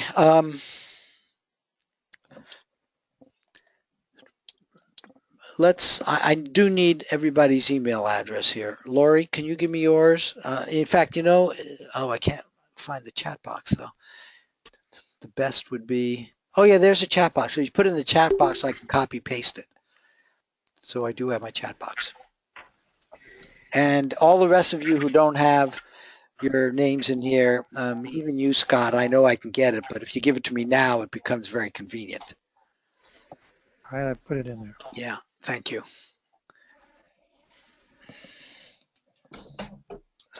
Okay.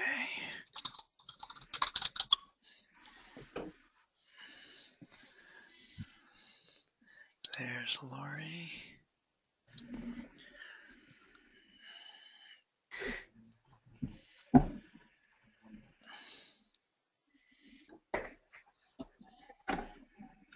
Thank you.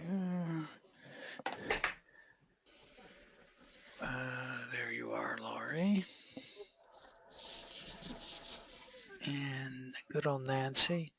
Hey, Nancy, since I've got you, and I don't think I'm going to be able to make it Saturday when I would normally ask you, Nancy. I'm not in the list. Oh, you didn't do a prediction? No. Okay, then oh yeah, but I do certainly want to give you the feedback and everything. You might want to wager. So I'll put you there. Thank you. And here's Lori. Is Irva close to making a decision on whether they're going to give $50 back to anybody Yes, who goes? I think it's going to happen, Marty. I think that it's not. They haven't voted on it yet, so I don't know if they have to vote. But the feedback that's been going back and forth is really positive. I haven't seen one person say, "Oh, that's a bad idea." Everybody loves the idea. Okay, so, good. So I have an email out to call to say let's announce it. Okay, and then they should put it on their website, and then we'll add it to our website. You know, we already have our half of it. Yeah, Okay, yeah. Patricia, what is your email? Did you put it there? I don't see it. So Marty, I sent it to you. Do you see it, Joy Darkle? it is there. Oh, there it is. Right. Okay. Good. I'll get you Nancy's too in just a second here, because she signed off. Nancy McBrain. Okay, that but is. you know it. Okay, very good. That'll be helpful. And who else? Deborah Scott. Oh, Deborah. Oh, that's our Deborah. Can you look up her? Sure, Deborah Katz. Yeah. Yeah, I'll look that one up too. And then, okay. And that will be everybody.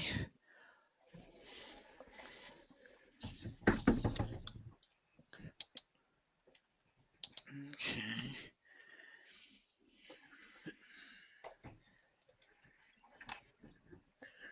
Now, what about Bert and Patsy? Do we have those? There's Deborah. Let me get. If you hover over Bert, you get his email. You know, I had hoped to do that, and that's what I look for some of the others, so I can get his that way. Okay. Oh. But let me Who do you now. need? Patsy's or who else? Wait, there's I just sent Nancy McQueen. there's Deborah.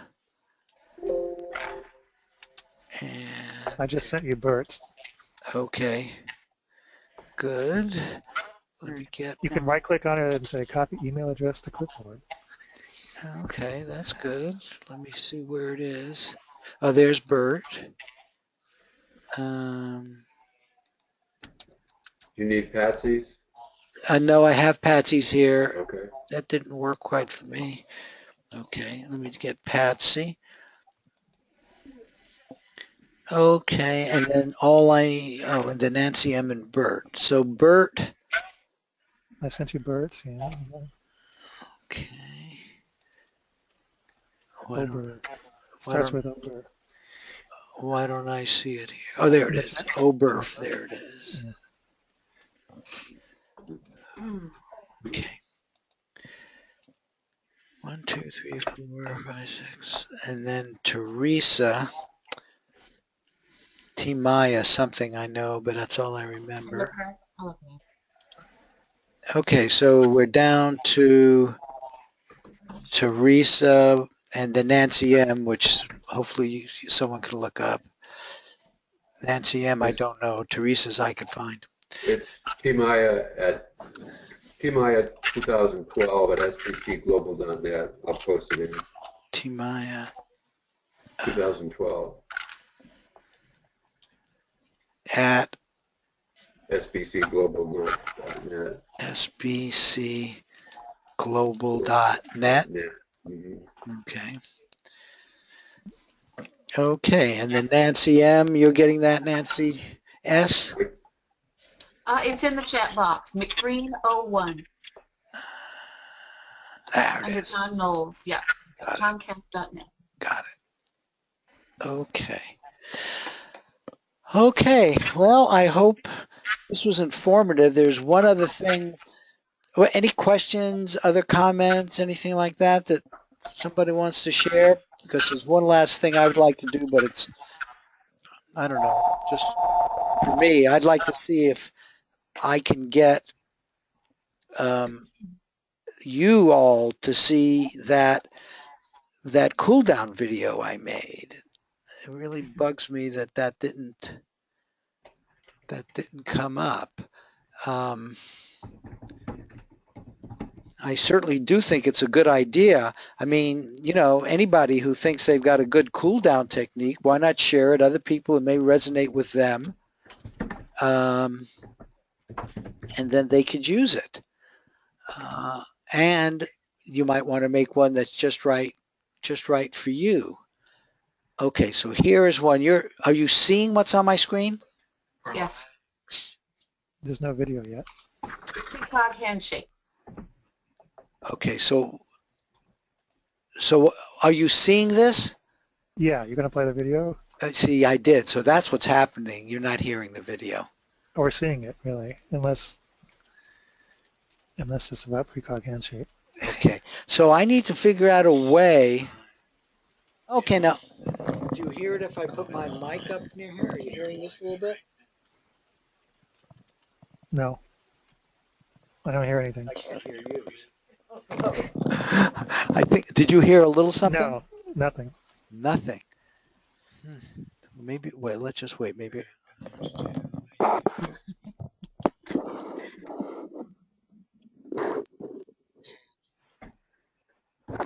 Okay, I did.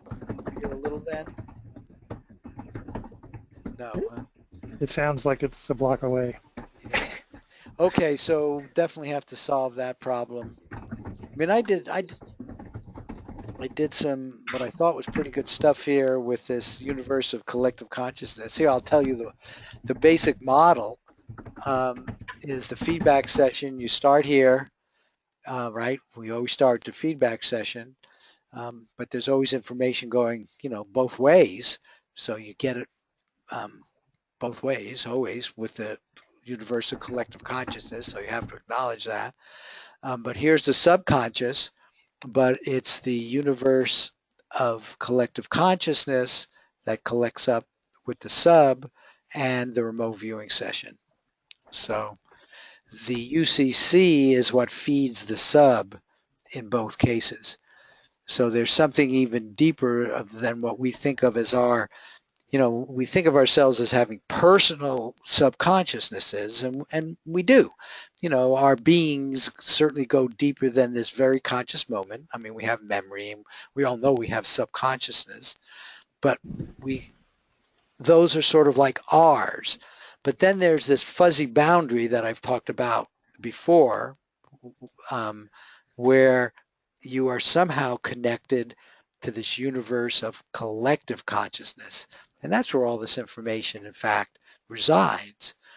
And I happen to believe the interface between the UCC and our physical world is the zero-point energy field. I gave another webinar on that. But you know, you don't need that to get this kind of understanding that somehow, without needing to understand the details, the evidence is that your subconscious gets connected down to something which is truly universal and has all the information from all conscious beings. Again, that explains not only precognition, explains telepathy, explains lots of things. And I have this idea that there's this thing that I call entanglement energy that is central to all this, in that it's at this level where the energy distribution of information, which leads to you writing things down on your paper. I mean, that's a pretty darn complicated process in terms of you getting ideas and then writing it down. But there's energy involved in that. That energy comes from the UCC through the 0 point energy, through your subconscious, up into the physical world. And your subconscious is, I don't know where it is. It's probably half. I don't know where it is. I never really thought about that. Is it in the UCC? Is it in the physical world? I mean, come on. These are all models, and you can model it in a different way. But this is the information flow. And it starts in a world, a universe, which really is pure information. And it's the physical world that comes out of that with this entanglement energy idea. And all ideas come out based on this entanglement energy idea. And things like intention, guess what? Intention is something which resides in this universe of collective consciousness. And guess who gives that energy? It's you, right? Each of us has our own intentions, and we give it a certain amount of entanglement energy that entangles with, I guess, outcomes and what's going on and everything that happens. And it's all connected. But the entanglement energy between things has a magnitude, and intention can influence that magnitude. Okay, I think I've got to stop. I've got one practical matter to raise, if I could, here quickly. Sure, of course. So I put it in the chat boxes that, we have a discussion list, and I see several people who are here but are not on that discussion list, and Maureen, Lori, and Bert. And if you'd like to be on the discussion list, just say so or email me. I put my email in the chat box there. And we'd like to have you join if you want to be on that discussion list. Thank you, John. So you want to? That was Nancy, I think. Oh, Nancy. Okay, so do any of you want to jump now, or do you want to contact him later? It's free. And if you worry about getting too much mail, there's an option. There's an option to get all your mail all in one email. Yeah. Right. Okay. Well, just let it sit there. You don't have no pressure here. You have to do only what feels comfortable to you. But John, you might. I answered on the chat. What's that? I answered on the chat. Yeah, I'd be. Oh, okay. So Lori said yes. Okay, good. Thank you. I'll put you on it. And John, your email address is there for anybody, the others, if they want to contact you. So it's right above Lori. So. Yeah. Okay, great. Okay. So any other? So you're gonna after 4, you're gonna tell us what the parlay will be. After 4, it'll be around 4:30ish. Okay. Because I have to judge. I happen to judge some of the stuff there. So. Good. This is a good one. I want to bet on this one. Okay. I like my session. I like everything I saw. So. How much you betting, Scott? I'll bet 10 or 20%. I'll bet 10 or 20% of my account, which is I started with like $300, $400, and now it's over 1,000. Wow. So I'll probably bet. Yeah. So if I do the Kelly formula, then I might bet 20% of that. Wow. I wish I could bet on your stuff too, Scott, but it always comes at inconvenient times, which is a bit of a problem for me. But I'm doing it earlier in the day now, so that the European people can be involved. More time. Carlos can have asked for that. Right. I used to do 5:30 games. Now I do like 1 o'clock games. Oh, okay. And so then you put the predictions out earlier. That's good. Okay. Anything else? Okay, very good. Thank you all for coming, and you all keep precogging. Okay, Marty, don't turn off the DTM yet, okay? Oh, okay. I'll turn it off. I'm just getting an address here from the chat box. Okay, but I'll turn off the recording. Yeah.